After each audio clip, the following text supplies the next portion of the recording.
अस्सलाम वालेकुम नाजरीन, क्या हाल चाल है? ठीक ठाक हैं? How are you? How is the fitness level coming along?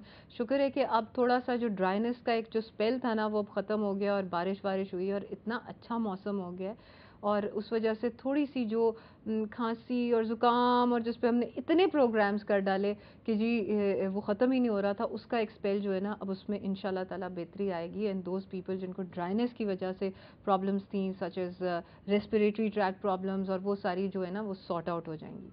अच्छा, दूसरी चीज़ ये है कि चूँकि बहुत ज़्यादा पोल्यूशन होती है हमारे इर्द गिर्द जब हम बाहर निकलते हैं, तो इसलिए कोशिश करें कि हमेशा एक्सक्यूज़ मी अपना जो मुंह है उसको या हाथ हैं उनको धोते रहें और हमेशा don't use a soap.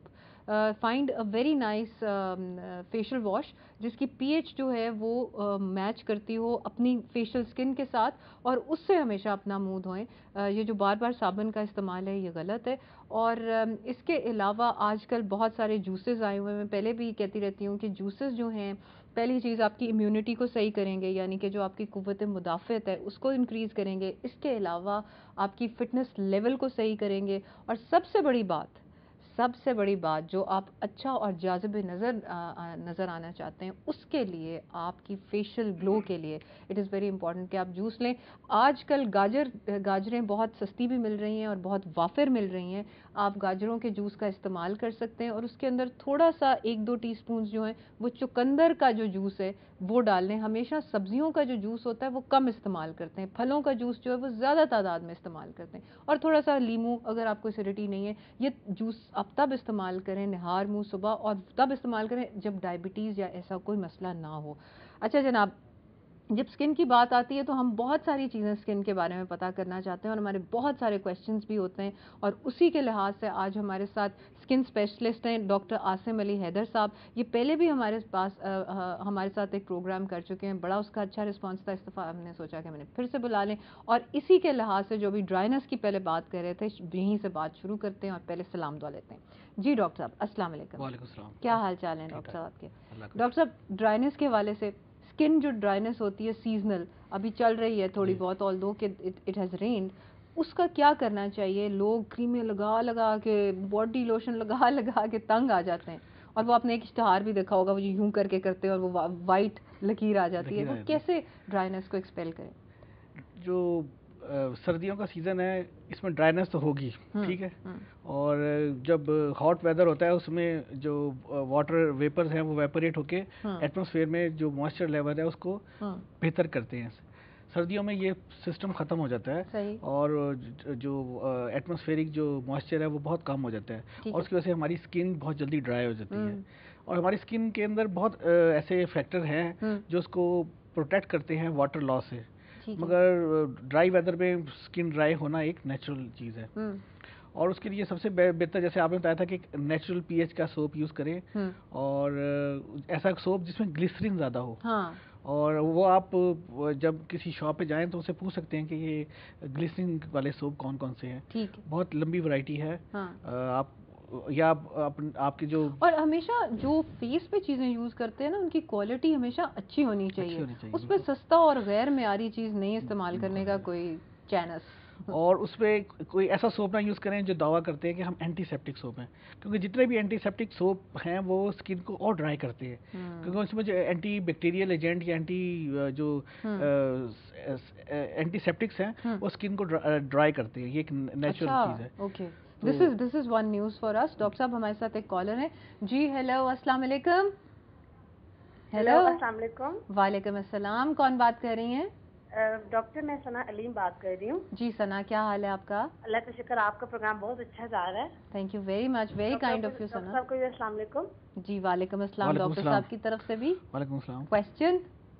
Question मेरा ये है कि मेरे सर्दियाँ गर्मियाँ मेरे मुंह में ना मतलब कि जुबान में छाले बहुत ज्यादा निकलते हैं। अच्छा, सर्दियाँ गर्मियाँ हर वक्त, ठीक है। हाँ बल्कि मैं चाय भी बहुत कम पीती हूँ, पानी का इस्तेमाल भी ज्यादा करती हूँ। हाँ। मतलब कि मसूड़ों के साथ दांतों के ऊपर नीचे बहुत ज्यादा निकलते हैं और तकलीफ दे बहुत ज्यादा होते हैं। हाँ जाहिर है, ये माउथ अल्सर्स जो होते हैं ये बहुत पेनफुल होते हैं और इसके लिए आप क्या यूज़ करते हो फिर सना जब हो जाते हैं ये तो? कि बाद दफा मैं सोमोल जैसे होती है वो लगा लेती हूँ। उसके अलावा ये कि मुंह भी बंद रखती हूँ, ज्यादा कम बोलती हूँ, ओहो, इसलिए कि वो ये तो तकलीफ बड़ा बहुत मुश्किल हो जाता होगा।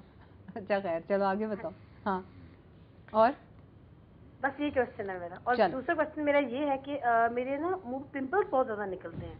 अच्छा, यानी कि स्किन जो है वो ऑयली है? नहीं, स्किन में ड्राई है बहुत ज्यादा। स्किन ड्राई है लेकिन पिंपल्स निकलते हैं। और आपकी एज क्या है सना? मेरी 27। और ठीक हो गया। कोई सवाल डॉक्टर साहब पूछना था? मुझे इनका जो क्वेश्चन है वो समझ आ गया सारा। इसमें जो पॉइंट ये है कि एक तो इनकी नेचुरली ड्राई स्किन है, और ड्राई वेदर में जब इनके लिप्स बहुत सारे ड्राई हो जाते हैं तो इट इज़ वेरी कॉमन कि हमारे लिप्स के ऊपर उसको कहते हैं हम हर्पीज सिम्प्लेक्स वायरस इन्फेक्शन, और वो ग्रुप वेसिकल्स बनते हैं हमारे दोनों साइड्स पे। और मुंह के अंदर कह रही थी कि और मुंह के अंदर भी बन सकते हैं। मुंह के अंदर जो होते हैं वो एक डिफरेंट चीज़ है। ड्राई उसका लिंक ड्राई वेदर से उसका कोई लिंक नहीं। ये कह रही है मुझे गर्मियाँ सर्दियाँ हर वक्त ही होता है। वो तो एप्थस अल्सर्स हैं उनको। हाँ। वो उसकी उसमें एक तो ज़्यादातर वैसे ये इडियोपैथिक होते हैं 90%।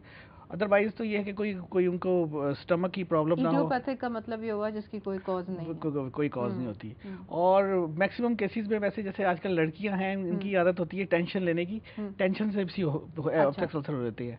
एक ठीक है, एक तो मेजर की रीजन होगी इडियोपैथिक, दूसरी टेंशन, तीसरी ये कि पुअर ओरोडेंटल हाइजीन कि ब्रश करने में कुछ इनसे वो हो जाती हो।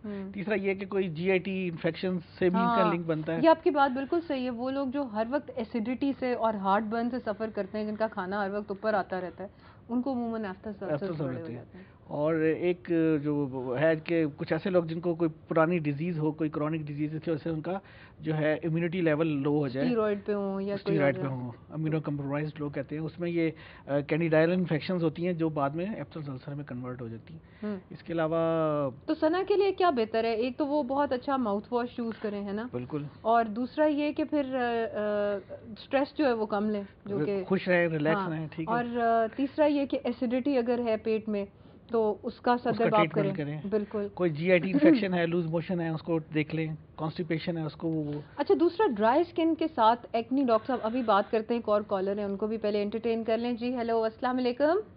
वालेकुम सलाम जी। जी कौन बात कर रहे हैं? मैं आमिर मुमताज बोल रहा हूँ। जी आमिर साहब। डॉक्टर साहब से मैं पूछना चाहता हूँ कि एक तो स्कैबीज क्या है? स्कैबीज। और actually I was facing a problem कि मेरे थाइस में और यहाँ पर लोअर लेग में कुछ किसी एक टाइम पे कुछ इचिंग सी होती है। अच्छा। तो उस वक्त मैं वहाँ पर जो है खारिश करता हूँ और छोटे छोटे से दाने बन जाते हैं। तो आई वाज फियरफुल कि ये कहीं स्कैबीज तो नहीं है। And if it is the symptom of scabies, तो इस सिलसिले में मुझे क्या करना चाहिए कि ये दूसरे बच्चों को ट्रांसफर ना हो सके? और मैं अगर शावर वगैरह ले लूं और वो कपड़े डिस्पोज कर दूं तो इससे मैं प्रिवेंट कर सकता हूं? सही सही। जो आपको खुजली होती है वो क्या रात को होती है? जी रात को। और आप बाकी ये जो आपके स्किन फोल्ड्स हैं, ये जगह, इसमें भी खुजली या कोई ड्राईनेस? या इसमें नहीं है। इसमें नहीं है। ठीक है, आप डॉक्टर साहब, ओवर टू डॉक्टर साहब। आमिर साहब ने जो स्कैबीज का पूछा है, ये बहुत इंपॉर्टेंट, एक स्किन का एक बहुत इंपॉर्टेंट सेक्शन है, स्पेशली इन पाकिस्तान। और ये हाईली कम्युनिकेबल डिजीज़ है। बड़ी क्विकली जो क्लोज कॉन्टेक्ट्स में लोग होते हैं उनमें लग जाती है। जैसे एक घर में फैमिली मेम्बर्स हैं, और इसकी जो सिम्टम्स जो आमिर साहब पूछना चाहते हैं उसमें एक तो ये कि जो आपने पहला था कि रात को हमेशा ये जो खारिश है ये रात को एग्रावेट करती है। और जब पेशेंट सारे कामों से फारिग होकर जब वो लेटते हैं और जब उनके जब वो थोड़े से बॉडी उनकी सेटल होती है और हीट मिलती है तो फिर ये खारिश बहुत ज़्यादा होती है।